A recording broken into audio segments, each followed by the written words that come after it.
एक छोटे से गांव में जहां सुबह की पहली किरण मंदिर की घंटियों के साथ गूंजती थी, वहां रहता था एक युवक राज।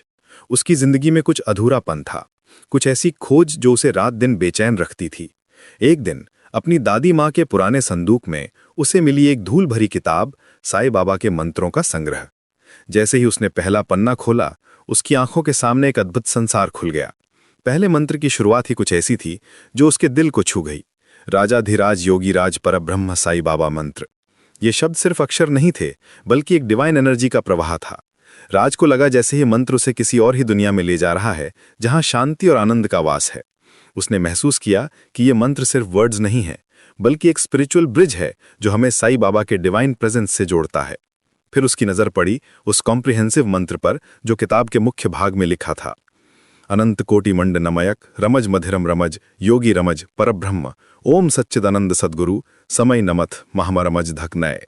ये मंत्र पढ़ते ही राज को लगा जैसे उसके अंदर कोई डिवाइन वाइब्रेशन शुरू हो गई है। हर शब्द में एक अलग एनर्जी थी, हर सिलेबल में साईं बाबा का आशीर्वाद छुपा हुआ था। उसने समझा कि ये मंत्र सिर्फ रेसिटेशन के लिए नहीं है, बल्कि एक कंप्लीट स्पिरिचुअल एक्सपीरियंस है।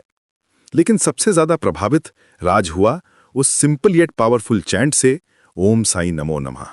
ये 3 शब्द इतने सरल थे, फिर भी इनमें छुपी हुई शक्ति अद्भुत थी। जब राज ने इसे बार बार दोहराया तो उसे लगा जैसे ये वर्ड्स उसके हार्ट में डायरेक्टली रेजोनेट कर रहे हैं। मॉडर्न रिसर्च भी बताती है कि रेपिटेटिव चैंटिंग से हमारे माइंड में पॉजिटिव चेंजेस आते हैं, स्ट्रेस कम होता है और कॉन्सेंट्रेशन बढ़ती है। राज को एहसास हुआ कि ये मंत्र एक मेडिटेशन टेक्निक भी है और डिवोशनल प्रैक्टिस भी। किताब में आगे उसे मिले 8 एडिशनल स्पेसिफिक मंत्रास जो अलग अलग पर्पसेस के लिए थे।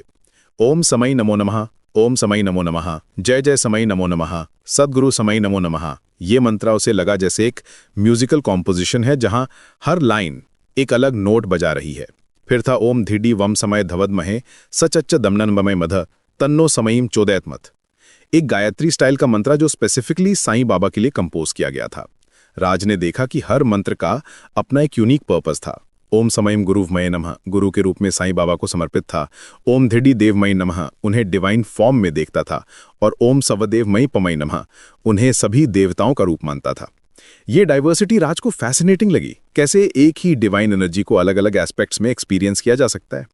जैसे जैसे राज इन मंत्रास को समझता गया, उसे रियलाइज हुआ कि ये सिर्फ रिलीजियस प्रैक्टिसेस नहीं है। मॉडर्न स्पिरिचुअल साइंस भी कंफर्म करती है कि मंत्रा चैंटिंग से ब्रेन वेव्स में पॉजिटिव चेंजेस होते हैं, एंग्जाइटी रिड्यूस होती है और ओवरऑल वेलबींग इंप्रूव होती है। ओम अजर अमरमय नमः जैसे मंत्रास इमॉर्टैलिटी और इटर्नल पीस की कॉन्सेप्ट को रिप्रेजेंट करते हैं, जो एक्चुअली हमारे इनर कॉन्शियसनेस को एलिवेट करने के लिए डिजाइंड हैं। राज को समझ आया कि टोटल 10 डिस्टिंक्ट मंत्रास का ये कलेक्शन सिर्फ कोइंसिडेंस नहीं है। हर मंत्रा एक स्टेप है स्पिरिचुअल जर्नी में।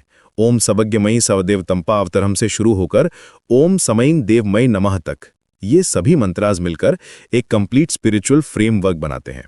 कंटेम्प्रेरी डिवोटीज भी इन मंत्रास को डेली प्रैक्टिस में इंक्लूड करते हैं और रिमार्केबल रिजल्ट्स एक्सपीरियंस करते हैं। आज के डिजिटल एज में भी जब राज ने इन एंशिएंट मंत्रास को अपनी डेली रूटीन में शामिल किया, तो उसे लगा जैसे उसकी लाइफ में एक नई डायरेक्शन आ गई है। स्ट्रेस मैनेजमेंट से लेकर इमोशनल हीलिंग तक हर एस्पेक्ट में इंप्रूवमेंट दिखाई दी। ओम समय ब्रह्म मही जैसे सिंपल मंत्रास भी प्रोफाउंड इंपैक्ट डालते हैं जब इन्हें जेन्युइन डिवोशन के साथ चैंट किया जाता है। राज की स्टोरी यहीं खत्म नहीं होती। उसने रियलाइज किया कि ये मंत्रा सिर्फ पर्सनल ट्रांसफॉर्मेशन के लिए नहीं है, बल्कि एक यूनिवर्सल कनेक्शन एस्टैब्लिश करने के लिए है। साईं बाबा का मैसेज था कि सभी रिलीजन्स, सभी पाथ्स अल्टीमेटली एक ही डेस्टिनेशन की ओर ले जाते हैं। इन मंत्रास में वो पावर है जो बाउंड्रीज को क्रॉस करती है और हार्ट्स को यूनाइट करती है। आज भी जब राज सुबह उठकर ओम साई नमो नमः का जाप करता है, तो उसे लगता है जैसे वो एक डिवाइन एनर्जी से डायरेक्टली कनेक्टेड है जो सेंचुरीज से डिवोटीज को गाइड कर रही है। ये मंत्रा सिर्फ वर्ड्स नहीं है, ये एक लिविंग ट्रेडिशन है, एक स्पिरिचुअल लेगेसी है और सबसे इंपॉर्टेंट एक पाथ है इनर पीस और डिवाइन कनेक्शन की ओर।